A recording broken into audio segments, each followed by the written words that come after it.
Channel ఎలా ఉన్నారు? అందరూ బాగున్నారా? నేను కూడా చాలా చాలా బాగున్నాను. మీరు ఎలా ఉన్నారు అన్నది కూడా కామెంట్ ద్వారా అయితే షేర్ చేసుకోండి. అండ్ ఈ రోజైతే వ్లాగ్ అయితే ఏం షూట్ చేయలేదండి. అండ్ ఒక రెసిపీ అయితే చేస్తున్నాను. ఏంటంటే రేపు సండే అమ్మవారికి నైవేద్యం అన్నది అయితే పెట్టుకుంటున్నాం.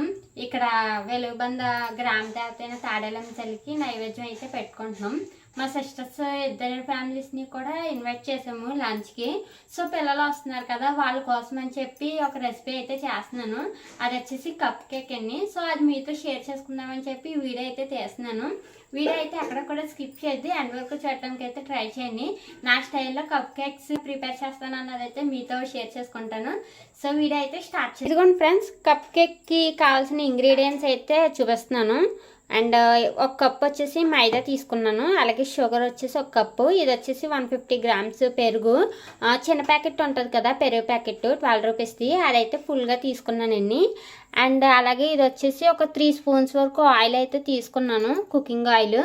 And baking powder and baking soda. ఇది వచ్చేసి వెనిలా ఎసెన్స్ అండి. ఇది లేకపోతే యాలకుల పొడి అయినా యూజ్ చేసుకోవచ్చు. సో ఇవి ఇంగ్రీడియంట్స్. ఫ్రెండ్స్, ఈ కప్ కేక్ వచ్చేసి నేను వితౌట్ ఎగ్ అయితే చేస్తున్నాను, ఎగ్లెస్ అనమాట. అందుకనే పెరుగు యూజ్ చేస్తున్నాను.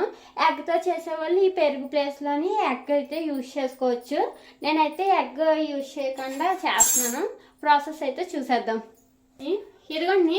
సో ముందైతే మిక్సీ జార్ అయితే తీసుకున్నాను. ఇందులోని ఇంగ్రీడియంట్స్ అయితే వేసి మిక్సీ అయితే పట్టేస్తాను. సో ఎలా చేస్తాను ఏంటన్నది అయితే చూపిస్తాను. వీడియో అయితే చూడండి. ఇదిగోండి, ముందైతే మిక్సీ జార్ అయితే తీసుకున్నాను. ఇందులో వచ్చేసి పెరుగు అయితే యాడ్ చేస్తున్నాను, ఫుల్ ప్యాకెట్ చిన్నదే. అండ్ ఆయిల్,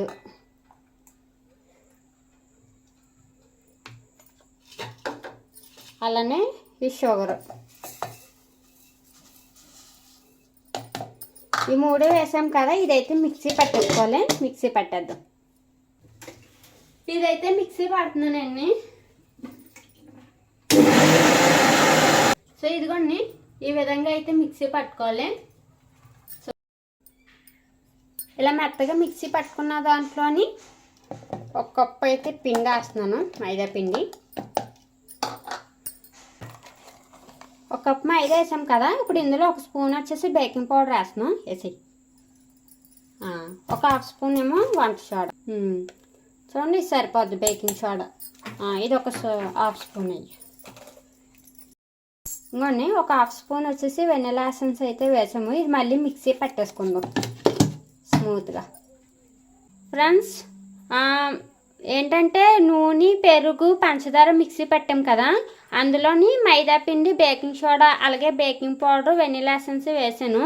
ఒకసారి మిక్సీ పట్టుకున్నాక టెక్స్చర్ అయితే చూసుకోండి. మరీ చిక్కగా అనిపించిందంటే కొద్దిగా పాలు అయితే యాడ్ చేసుకొని మళ్ళీ మిక్సీ పట్టుకుంటే మీకు సరిపోతుంది. కేక్ బ్యాటర్ అన్నది అయితే రెడీ అయిపోతుంది. బ్యాటర్ అన్నది అయితే రెడీ అయిపోయింది. సో చూసారా ఎంత స్మూత్గా ఉందో. సో ఈ విధంగా అయితే ఉంటే మంచి స్పాంజీగా అయితే ఉంటుంది కేకు. స్మూత్గా చాలా బాగుంటుంది. ఫ్రెండ్స్, ఇదిగో ఇవైతే నేను యూజ్ చేస్తున్నాను. ఈ కప్పుల్లో అయితే వేస్తున్నాను. ఇవి వచ్చేసి పోపుల్ బాక్స్ ఉంటుంది కదా, ఆ పోపుల్ బాక్స్లో తీసుకున్నాను అనమాట ఈ కప్స్. సో ఈ కప్పులు ఉన్నాయి కదా, సో వీటిలోని కొద్దిగా నెయ్యి అయితే రాసుకొని కప్పులకి ఈ మైదా పిండి కప్పులో వేసుకొని ఆ తర్వాత బేటర్ అన్నది అయితే వేసుకోవాలి. ఎందుకంటే కేకు దీనికి అంటుకుపోకుండా వెంటనే సో లూజ్గా వచ్చేస్తుంది అనమాట మనం కట్ చేయగానే. అందుకు వేస్తున్నాను. అన్నిట్లోనే వేసుకుంటున్నాను. ఇంకోండి ఫ్రెండ్స్, కప్పుల్లోని నెయ్యి వేసాను కదా, ఆ నెయ్యి మొత్తం కప్పు అంతటికీ కూడా అప్లై చేసుకోవాలి. అప్లై చేసి మైదా పిండి ఉన్నది కదా, అది కప్పులో వేసుకొని కప్పు మొత్తం పట్టేలాగా అయితే పౌడర్ అన్నది అప్లై చేయాలి, మైదా పిండి అన్నది. సో దానివల్ల కేకు బేక్ అయిన వెంటనే సింపుల్గా అయితే వచ్చేస్తుంది అనమాట. ఇదిగోండి, అన్నిట్లోని అలా కొద్దిగా వేసుకొని కప్పు మొత్తం పట్టేలాగా అప్లై చేసుకోవాలన్నమాట. సో ఇంకొన్ని కప్పులన్నీ కూడా రెడీ అయిపోయినాయి. ఇప్పుడు ఇందులోకి తయారు చేసుకున్నాం కదా బ్యాటర్ అన్నది, అదైతే వేసుకోవాలి. కొద్దిగా వేసుకోవాలి, ఎందుకంటే బేక్ అయ్యాక పైకి వచ్చేస్తుంది కదా కేకు, అందుకని. సో సగానికి వేస్తే చాలు, కప్పు సగానికి వేస్తే చాలు. ఇగోండి ఫ్రెండ్స్, ఇదైతే ఇందులో వేసుకున్నాం కదా. సో ఇప్పుడు వచ్చేసి ఒక స్టవ్ మీద అయితే కళాయి అయితే పెట్టుకున్నాను. అందులో కొద్దిగా ఇసుక అయితే వేసి ఒక స్టాండ్ అయితే పెట్టి హీట్ అయితే చేపించానండి. సో ఇదైతే హీట్ అయింది. ఇప్పుడు ఈ కప్స్ ఉన్నాయి కదా, ఇవి ఇందులోకి అయితే షిఫ్ట్ చేసేసుకుందాం చక్కగా. ఫ్రెండ్స్ కరెక్ట్గా సరిపోయినాయి. ఇప్పుడైతే సిమ్లో పెట్టేసుకొని మూత పెట్టి కుక్ చేసుకుందాం. సెట్ చేసేసుకున్నాను. ఒక 20 మినిట్స్ తర్వాత చూద్దాము. ఒక 15 మినిట్స్ తర్వాత మూత తీసి ఫోర్క్తో గుచ్చి చూద్దాము. దానికి పిండి అంటుకోకుండా ఉంటే కుక్ అయిపోయినట్టే, లేదు ఇంకా తగులుతుంది తడితడిగా అంటే ఇంకో 5 నిమిషాలు ఉంచుకుంటే సరిపోద్ది. సిమ్లోనే పెట్టుకోవాలండి. మళ్ళీ మీడియంలో కానీ హైలో కానీ పెట్టుకుంటే అడుగుని మాడిపోతుంది. సో చూద్దాం.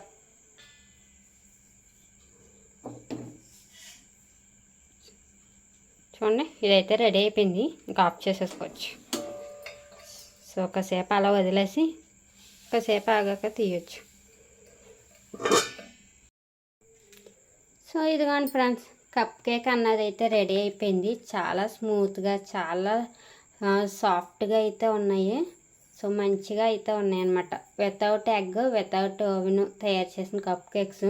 సో టేస్ట్ అయితే అమేజింగ్ అండి, చాలా బాగున్నాయి. సో ఫ్రెండ్స్ చూసారా ఎంత క్యూట్గా ఉన్నాయో. సో చాలా బాగున్నాయండి. చక్కగా పిల్లలకి ఇలా చేసి పెడితే వాళ్ళు బయట ఫుడ్ అన్నది అయితే అస్సలు అడగరు. సో మనకి కొంచెం టైం కుదిరినప్పుడల్లా ఇలాంటివి అయితే చేసి పెడుతూ ఉండండి, బాగా ఇష్టంగా తింటారు. సో నాకైతే భలే అయితే నచ్చేసాయి. సో రేపు మా పిల్లలు వచ్చాక వాళ్ళు టేస్ట్ చేసి అడుగుదాం ఎలా ఉన్నాయి ఏంటని చెప్పి. సో ఈ వీడియో నచ్చినట్లయితే ఒక లైక్ అయితే ఇవ్వండి, అలాగే కామెంట్ పెట్టడం అయితే మర్చిపోవద్దు. ప్లీజ్ ఛానల్ ఎవరైనా కొత్తగా చేస్తున్నట్లయితే సబ్స్క్రైబ్ అయితే చేసుకొని సపోర్ట్ అయితే ఇవ్వండి ఫ్రెండ్స్. సో నేనైతే ఒకటి చూపిస్తున్నాను విడదీసి. చూడండి చాలా స్పాంజీగా చాలా స్మూత్గా అయితే ఉన్నది. సో ఎక్కడ లోపల అన్నది అయితే పచ్చిదనం అయితే ఉండదు, చాలా బాగా కుక్ అవుతుందండి. జస్ట్ 15 మినిట్స్లో అయితే అయిపోయింది. టేస్ట్ అయితే చాలా బాగుంటుందండి, బాగుంది.